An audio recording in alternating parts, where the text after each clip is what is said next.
প্রবীণ বলা যাবে না।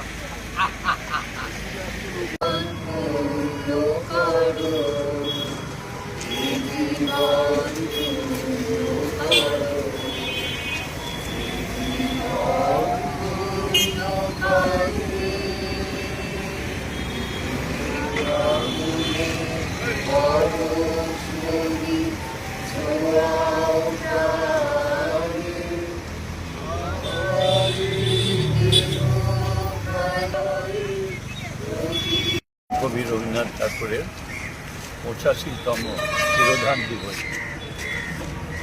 তিনি শুধু সাংস্কৃতিক দিক থেকে সর্বাঙ্গিকভাবে ভারতকে বিশ্বের দরবারে দিয়েছেন এবং বাংলার মানুষকে সংস্কৃতির জগতে একটা অন্য দিশা দেখিয়েছেন।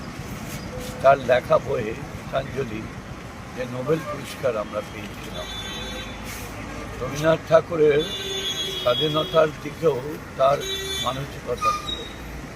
যখন ওই বৈশাখী পূর্ণিমায় পাঞ্জাবে গণহত্যা হয়েছিল, তখন তিনি নাইট উপাধি পরিত্যাগ করে তার চিন্তা জানিয়ে এরকম মানুষের জন্মদিন সভা গভীর শ্রদ্ধার সঙ্গে পালন করে আমরা মনে করি সারা দেশ রবীন্দ্রনাথের আদর্শ